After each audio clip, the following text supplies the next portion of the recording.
Salam dəyərli izləyicilər, sizləri xoş gördük. Bugün sizin üçün güvən hazırlıq kurslarının 11-ci sinif üçün keçirdiyi blok sınağının tarix fənninə aid olan 5-ci sınağına aid olan sualların izahatı ilə tanış edəcəyik.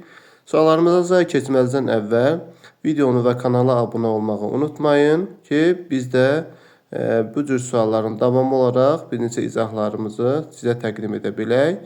Suallarımıza keçid alaq. 31-ci suala qeyd edirik ki, 19-cu əsrin 30-cu illərində Quba üsyanı və 20-ci əsrin əvvəllərində məşrutə hərəkatı üçün ümumi cəhət. 19-cu əsrin 30-cu illərində Quba üsyanı və məşrutə hərəkatı. Konstitusiyanın qəbul edilməsi uğrunda mübarizə. Bu məşrutə hərəkatındaydı. Çarizmi müstəmləkət siyasətinə qarşı çevirmişdi. Bunu deməli məşrutə hərəkatı isə İran inqilabı dövründədir. Cənubi Azərbaycana aiddir. Bu çarizmə qarşı deyil.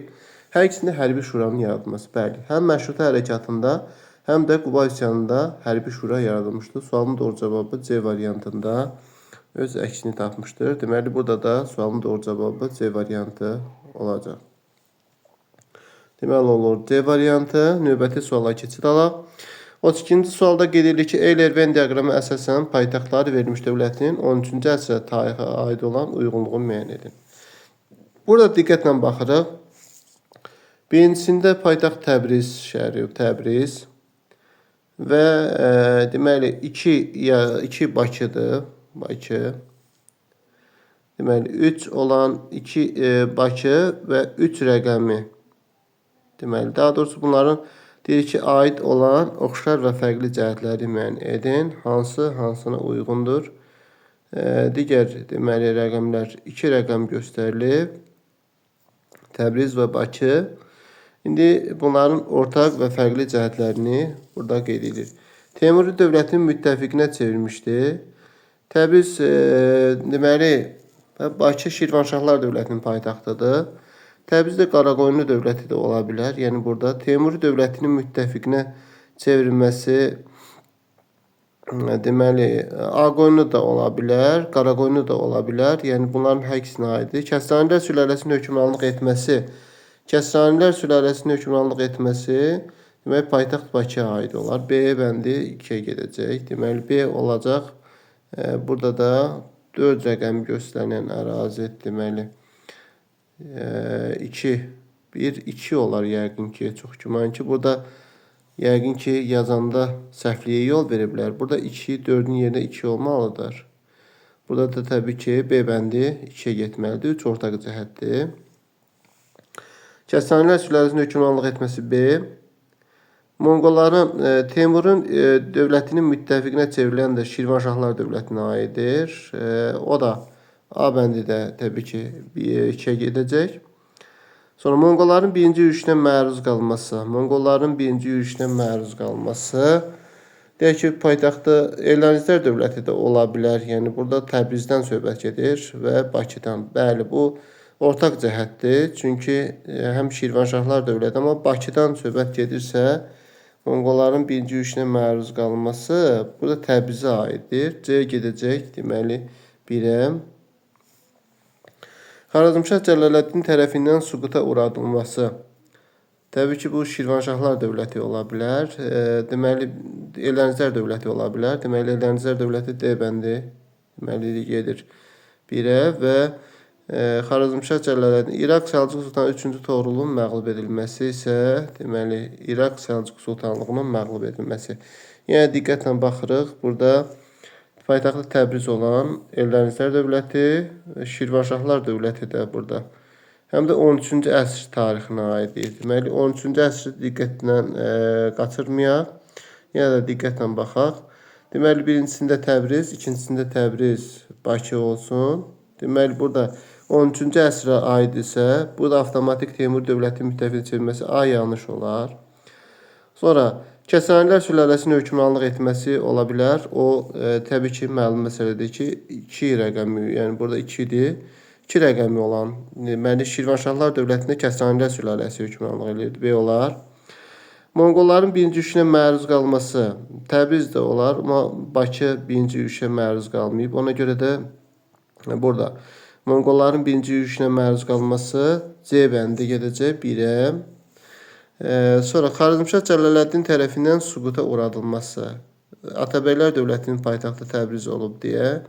Yəni bunu da Monqolların deməli bunu da götürəcək 1-ə, D bəndi gedəcək 1-ə. İraq Səlcuqda 3-cü Toğrulun məğlub edilməsi, 3-cü Toğrulun məğlub edilməsi. Burada ortaq cəhət də var. Ortaq cəhət. Deməli bunlar üçün hər ikisi üçün ortaq cəhət. Yəqin ki, ortaq cəhətlərdən biri Monqolların yürüşünə məruz qalması. C ortaq olar. C hər ikisi üçün olar. C ortaq. Şirvanşahlar dövlətini soruşursa. Deməli 13-cü əsrə aid olan tarix. Burada 13-cü əsr Şirvanşahlar dövləti deməli C ortaq olar. Çünki hər ikisi məruz qalıb. C-ni ona görə də bu hissəni götürmədik. İraq Səlcuq Sultanı 3-cü Toğrulun məğlub edilməsi isə Atabəylər dövlətinə aid Qızıl Arslan dövründə. Ona görə də Y bəndi 1-ə gedəcək. 1-də oldu deməli. D-Y. İraq amma bu 1190-cı ildə aid olduğuna görə 3-cü Toğrulun yürüşü burada 13-cü əsrə düşmür. Ona görə də Y də yanlışdır. Deməli olur. Burada Y yanlış cavab oldu. 1-də qaldı D. 2-də B, 1-də D, 2-də B, 3-də C. Doğru cavabımız Y variantında göstərilib.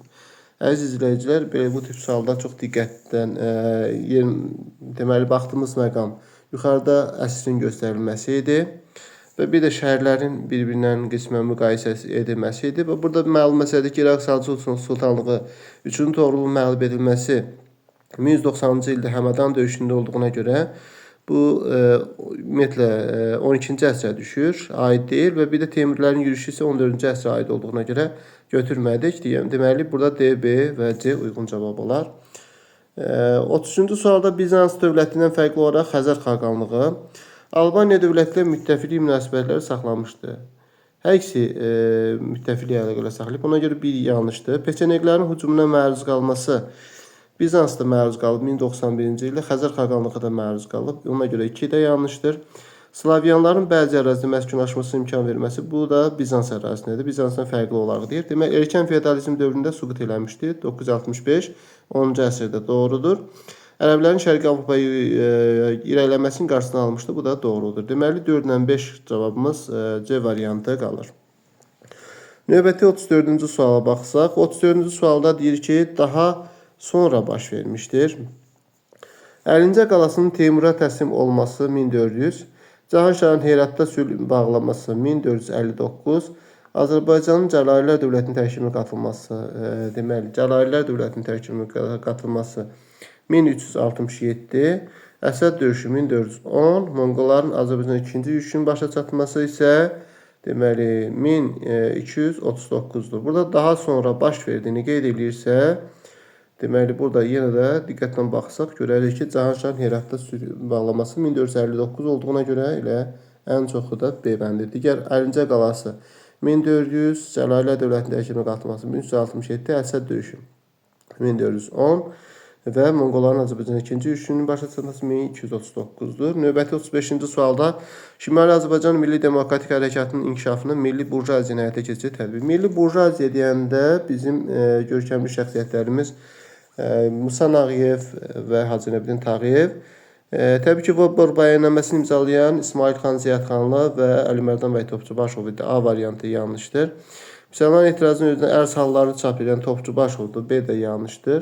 4-cü Dumasına çağıran Məmməd Yusuf Cəfərov idi. Nəşr Maarif və Nicat cəmiyyətlərinin yaratması D bəndi uyğun cavabdır. Deməli, D uyğun cavab olur. 36-cı suala baxırıq. Uyğunluğu müəyyən edin. Səlcuq və Osmanlı dövləti oxşarlıq və fərqli cəhətləri.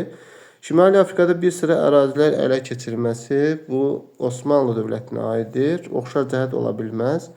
Bizans dövləti müharibə hər ikisinə aiddir. Oğuz tayfaların məxsul olması da hər ikisinə aiddir. Fərqli cəhət. Abbasilər xilafətinin asıl hala salınması Səlcuqlara aiddir. Teymurlarla müharibədə məğlubiyyətə uğraması isə Osmanlı dövlətinə aiddir. Anadolu torpağına sahib olması hər ikisinə aiddir. Deməli, 1-də olur BC, 2-də AB. BC və B, deməli, BC və AB doğru cavabımız Y variantında göstərilib. Növbəti 37-ci sualda İnsanla Qaradəniz sahillərini birləşdirən ticarət yollarını ələ keçirmək, Xəzər sahillərini ələ keçirmək. Burada məqsəd nədən ibarətdir? Oroysun yürüşlü xarici siyasət səhvdir. Maqneziya döyüşü 190-cı ildə baş verib. Bu da Romanın o həmin yürüş Xəzər sahillərinə çıxmasına deyil. Bu Pompeyin Azərbaycana yürüşü ilə əlaqədardır. Edenberg 66-65-ci illərdə. Ona görə də C uyğun cavabdır. 38-ci suala baxsaq. 38-ci xəritədə xüsusi işarələnmiş dövlətin Azərbaycan Xalq Cümhuriyyəti ilə bağlı siyasəti müəyyən. Təbii ki, bu İngiltərə ərazisi verilib. Burada da qeyd eləsək, İngiltərə ərazisinə aiddir. Bunun 1918-ci ilə aid olan tarix. Qacarlar dövlətinin AXC ilə dostluq münasibətlərinin imzalanmasına nail olması 1920-ci ilin mart ayındadır. Həm də İngiltərənin əlaqəsi yoxdur. Ona görə yanlışdır. Bakını Azərbaycan Osmanlı qoşunlarının hücumdan qorunmaq üçün bəli, Denstervilin başçılığı ordu göndərmişdi, düzdür. General Thomsonun başçılığı altında AXC-nin hakimiyyəti ilə əməkdaşlığa başlanması bəli 1918-ci il noyabr ayındadır, düzdür bu da. 1919-cu ildə Naxçıvan general qubernatorluğunun yenə də İngiltərənin əlaqəsi yoxdur. Burada Denikin təhlükəsinə qarşı Azərbaycan Gürcüstan əlaqə yaratmışdı. Bu da yanlışdır. Deməli burada da C uyğundur. Deməli olur BC və C uyğun cavabımız A variantında göstərilib. Növbəti 39-cu suala baxsaq. 39-cu suala baxsaq. Deməli 39-da qeyd edilir ki, Roma sərkərdəsi Antoni və Mark Trayan Albaniya arasında hərbi yürüş edib. Bu Antoni sərkərdəsi kan idi, heç biri aid deyil. Parfiya dövləti müharibə aparması. Bəli. Antoni 38-ci ildə və 36-cı ildə, Mark Trayan isə Parfiyanın paytaxtını fəth edib. Hətta deməli burada B uyğundur. Xristianlara açıq ibadət etməyə icazə verib Konstantin. Roma imperiyasının sərhədlərini genişləndirib. Bu da deməli genişləndirməsi çalışdıblar. Amma bu da ortaq cəhət deyil. Hunların hücumlarına qarşı mübarizə aparmışlar. Deməli, onların hücumlarına qarşı mübarizə də aydın deyil. Burada B uyğundur. 40-cı sualda Azərbaycan xilafət dövrünə aid deyil. Ərəblərin Sasani dövlətinin vergi sistemi tamamilə dəyişdi. Vergi yığılmasına nəzarət edən amil vergi yığandır. Doğrudur bu. Səhv olanı soruşur. Deməli, səhv götürəcək bunu. İlk vaxtlardan etibarən bütün önəmli vəzifələr ərəblərə təyin olunurdu. İlk vaxtlardan etibarən işğal edən ərazilər əmirliklərə bölünürdü. Deməli, Sasani dövlətinin vergi sistemi tamamilə dəyişdi. Vergi sistemi uyğunlaşdırıldı. İlk bütün önəmli vəzifə ərəblərə təyin olundu, işğal edən əmirliklərə bölündü. Önəmli vəzifələr ərəblər təyin olundu, düzdür bu. Bu aid olmayanı deyilsə, deməli vergi yığımına nəzarət edən amil adlanır, düzdür. İşğal edən ərazilər əmirliklərə bölündü. Bu da doğrudur. Doğrudur. Doğru olduğu üçün bunu çıxacağıq. Deməli, bu ikisi doğru olduğuna görə çıxdıq. 2 yanlış cavabımız qaldı ki, tamamilə dəyişdilər. Bu yanlışdır. Tamamilə dəyişmədilər. Deməli, bunu doğru götürəcəyik. İlk vaxtdan etibarən bütün önəmli vəzifələrə ərəblər təyin olunurdu. Bu da yanlışdır. Deməli, 1 ilə 3 uyğun cavabımız D variantı olar 40-cı sualda və növbəti 41-ci suala baxsaq. 41-ci sual. Şəddadilər dövlətinin Qaraxanlı dövləti ilə oxşar və Rəvadilər dövlətindən fərqli cəhətləri müəyyən edin. Samanlılara qarşı mübarizə aparmaları. Bu Qaraxanlı dövləti ilə oxşar. Şəddadilər Qaraxanlı dövləti Samanlılara mübarizə aparmayıb. Yanlışdır. Səlcuqlar tərəfindən süquta uğradılmaları. Qaraxanlı Səlcuqlar tərəfindən süquta uğradılmayıb. Bu da yanlışdır. Qarakitaylar tərəfindən süquta uğradılıb. Əməvilər sülaləsini asıldan çıxaraq müstəqil siyasət yeritmələri. Əməvilər olmaz Abbasilər olardı. Bu da yanlışdır. Məlikşahın qoşunların məğlub olması. Bəli. Şəddadilər Qaraxanlı Məlikşahın qüvvələri. Rəvadilər dövləti isə Alparslanın hücumuna məruz qaldı. Buna görə də burada D uyğun cavabdır. 42-ci sualda Şəmsəddin el tutmuş Şimali Hindistanın bəzi ərazilərini tutaraq mövqeyini möhkəmləndirdi və Monqol təhlükəsinin qarşısını aldı. El tutmuş Monqol hücumlarının canlarını qurtarmaq istəyən xeyli sayda türk tayfalarını qəbul etmiş və Şimali Hindistanda türk mədəniyyətinin davamlılığını təmin etmişdi. Müsəlmanların dini başçısı olan Abbasi xəlifəsi tərəfindən insanın sultanı kimi tanınması onun müstəqil sultan kimi qanuniliyi gücləndirmişdi. Burada deyir ki, mətnə əsasən fəaliyyətin bəstəlanı Delhi Sultanlığının Mahmud Qəznəvi ilə ümumi cəhətlərini müəyyən edin. Bu, təbii ki, Şəmsəddin el tutmuşdan söhbət gedir. Abbasi xəlifəsi tərəfindən sultan tituluna layiq görülməsi düzdür. Monqol hücumlarına məruz qalan Şəmsəddin el tutmuş məruz qalmışdır. Mahmud Qəznəvi məruz qalmayıb. Ona görə də 2 rəqəmi olanlar çıxır. 2 olanlar çıxmalıdır. Hindistanın şimalında bəzi ərazilər ələ keçirmələri, bəli, bu ola bilər. Öz ölkəsi türk mənşəli sülalələrin yerləşmə icazə verməsi, Hindistan'da əsası qoymuş dövlətə başçılıq etməsi. Məsələn, Qəznəvilər dövləti Hindistanda əsası qoyulmayıb. Ona görə də 5 ortaq ola bilməz. Deməli 5 ortaq deyilsə, 3 C variantı uyğun cavab olur. 43-cü sualda 15-ci əsr Azərbaycan memarlıq abidəsinin sırasını tamamlayın. Həşt Behişt 1483, deməli 15-ci əsrə aiddir. Şirvanşahlar var idi. Gülüstan türbəsi 13-cü 14-cü əsrə aiddir. Mərdəkanda dairə qala 13-14-cü əsrə aiddir. Deməli Həsən Padşah məscidi olar. Qeysəriyyə bazarı olar. 3-4 C variantı uyğundur. 44-cü sualda 19-cu yüzilliyin sonlarında Bakıda hərbi vəziyyətin elan olması nəticələndi. Kəndlərin hərbi vergi alınan əlavə mükəlləfiyyətinə etiraz etmələri bu səhvdir. Fəhlələrin ilk mütəşəkkil tətili keçirməsi düzdür bu. 1390. Əvvəl dağınıq halda idi. Bakıda, Gədəbəydə. Amma sonradan mütəşəkkil tütün fəhlələrinin fabrikin fəhlələrinin mütəşəkkil çıxışlarına görə idi. Ona görə B-dir. Daşnaqda müsəlmanlara qarşı milli qırğın törədilməsi 1905-6-dır. Ərzaqın süni şəkildə bahalaşmasına qarşı qadınların qiyamı 1916-dır. Birinci burja demokratik inqilabın baş verməsi 1905-7-ci illərə düşür. Buna görə də elə B variantı uyğun cavabdır. 45-ci sualda Afinada drakon qanunlarını qəbul edilməsi məqsəd xalq yığıncağının ali hakimiyyət orqanı çevirməsi yanlışdır. Kəndlərin borclarını ləğv etməsi də uyğun deyil. Aristokratların təbii ki, əmlakını və həyatını qorumaq. Yəni uyğun cavabımız bizdə olur C variantı. Növbəti 46-cı suala baxsaq, 46-cı sualda qeyd səbəb nəticə əlaqələrin doğru verildiyi bəndi müəyyən edin. Monqol canişinin yerli feodalları sıxışdırılması Bəndərin başlığı üsyanı. Xeyr, bu Monqol canişinə qarşı deyil, Cəlaləddinə qarşı idi, bir yanlışdır. Teymur hökmdarı Şahrixin ölümü Sədr döyüşündə məğlub olması. Teymur hökmdarı Şahrixin ölümü Sədr döyüşü bundan çox əvvəllər oldu 1408-də. Deməli 1 ilə 2 olan variantlar yanlışdırsa, burada 3, 4 və yaxud 4, 5-dir. Cəlalirli Şeyx Üveysin Təbriz ələ keçirməsi Hülakülər dövlətinin süquta uğraması. Xeyr, bu da yanlışdır. Çünki bu Hülakülər dövlətinin süquta uğraması Canabəyin yürüyüşü ilə bağlıdır. Üstə yanlışdır. Deməli 4, 5 uyğundur.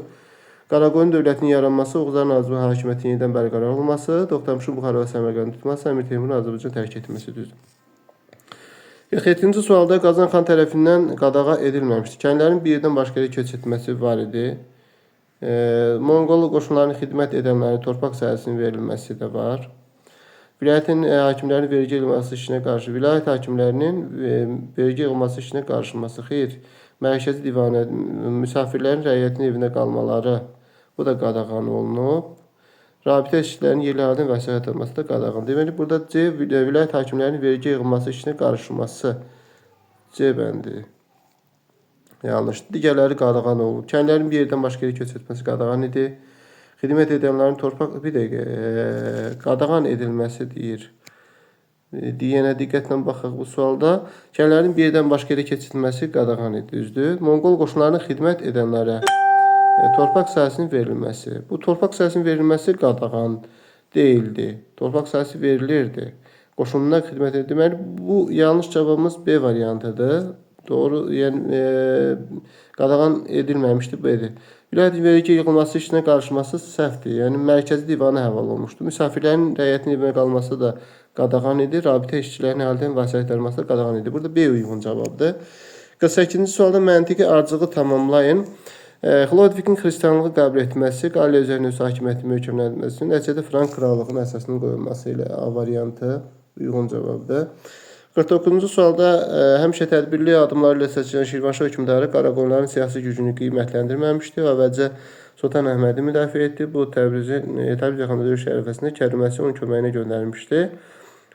Sonra isə Qara Üstün başçılıq etdiyi itaət təklifini rədd etmişdi. Şirvanşah 1-ci İbrahim məhdində bəhs olunan xarici siyasəti. Təbii ki, Cəlalilərə kömək göstərməsi Qara Üstünün Şirvana hücumuna səbəb oldu. Şirvanşahlar dövləti Qaraqoyunların hücumuna məruz qaldı. Təbriz yaxınında Qara Üstün Sultan Əhmədə məğlub oldu. Bu yanlışdır. Burada Şirvana hücumu ilə bağlıdır. Burada da 1412-ci ildə Kür sahil döyüşündən söhbət gedir. B uyğun cavabdır. 49 baxdıq və 50-ci suala baxsaq. Eyler-Venn diaqramına əsasən uyğunluğu müəyyən edin. Terek çayı sərinə qələbə qazanılması Əmir Teymura aiddir.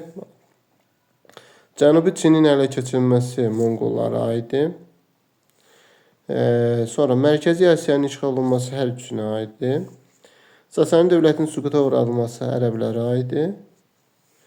Hindistana hərbi yürüşün edilməsi, bunların hər üçü edib Hindistana yürüşü. Deməli, Y də ortaqdır. Burada olur.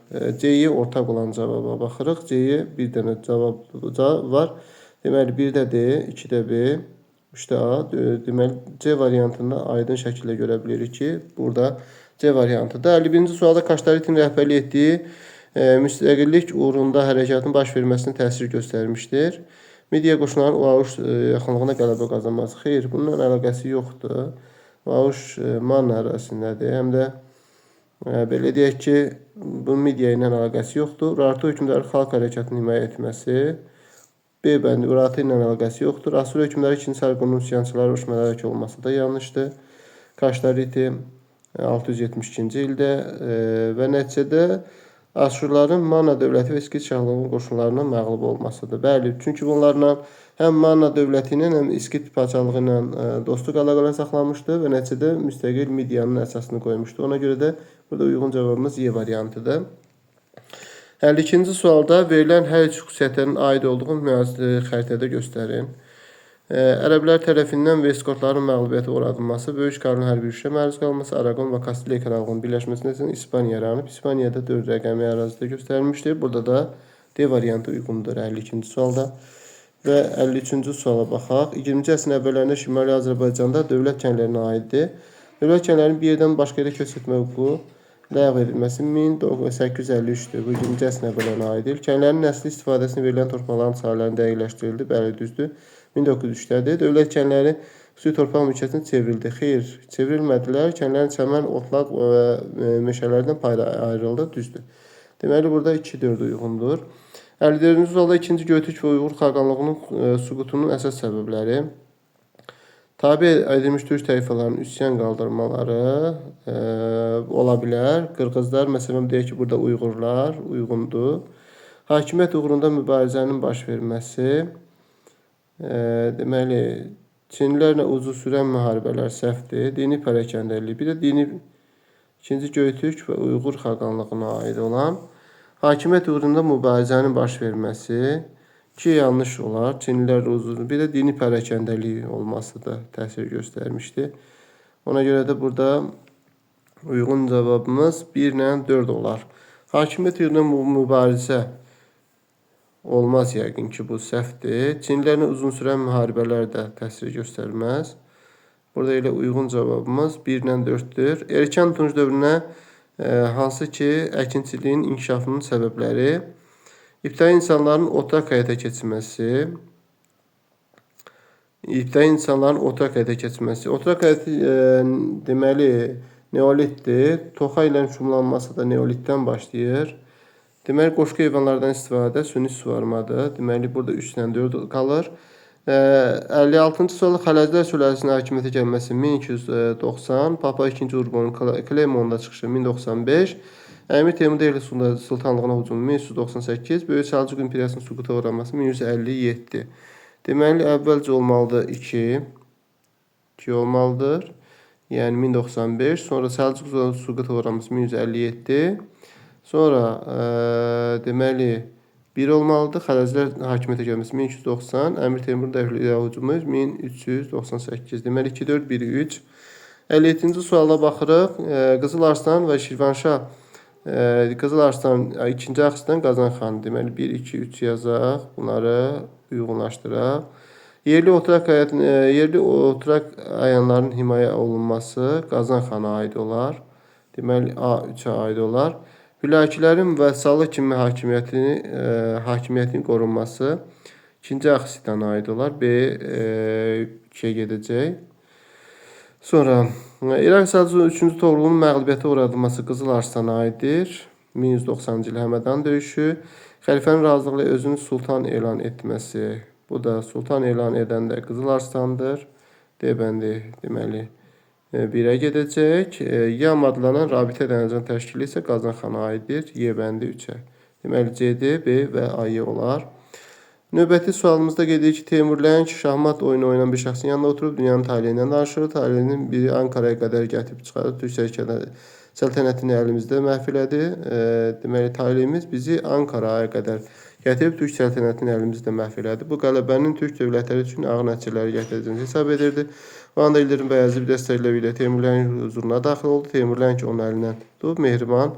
Amma kəskin sonda bildirdi ki, sultanın cəbhədəki fəaliyyəti toz torpaq içində qalmaqdan bəllidir. Lakin bu fəallıq boşuna gedirdi. Bəyazıtın inadkarlığı Türk hakimiyyətinin dağılmasına səbəb olmuşdur. Talehin sizdən bundan sonra müharibəyə deyil, daimi rahatlığa, əsirliyə dəvət edir. Burada məlum məsələdir ki, Ankara döyüşündən söhbət gedir və deməli deyir ki, mənbələrlə Teymura nəyə görə qələbə qazandığı Türk dünyasının gələcəyi üçün faciə hesab edirdi. Çünki bu zaman təbii ki, Avropaya türklərin hücumlarının qarşısı alındı. Ona görə də bu daha çox bu məğlubiyyət, türklərin İldırım Bəyazıtın məğlubiyyətini işarə edirdi və təbii ki, Avropaya Osmanlıların hücumlarının qarşısı bir müddət səngidi, onu işarə edirdi. İldırım Bəyazıtın Əmir Teymurla toqquşmasına gətirib çıxaran 3 səbəbi müəyyən edin. Müxtəlif səbəblər vardı. Təbii ki, əsas ticarət yolunun ələ keçirilməsi, Qara İsfin və Sultan Əhmədi müdafiə etməsi, bütün bunların müxtəlif səbəbləri qeyd edilə bilərik. Tarixi biliklərə əsasən hansı amilin Ankara döyüşünə Əmir Teymurun qələbəsini təmin etdiyini müəyyən edin. Bu da təbii ki, döyüş fillərindən istifadə, Hindistandan gətirdiyi döyüş fillərindən istifadə etməsidir. Diqqətinizə görə təşəkkür edirik.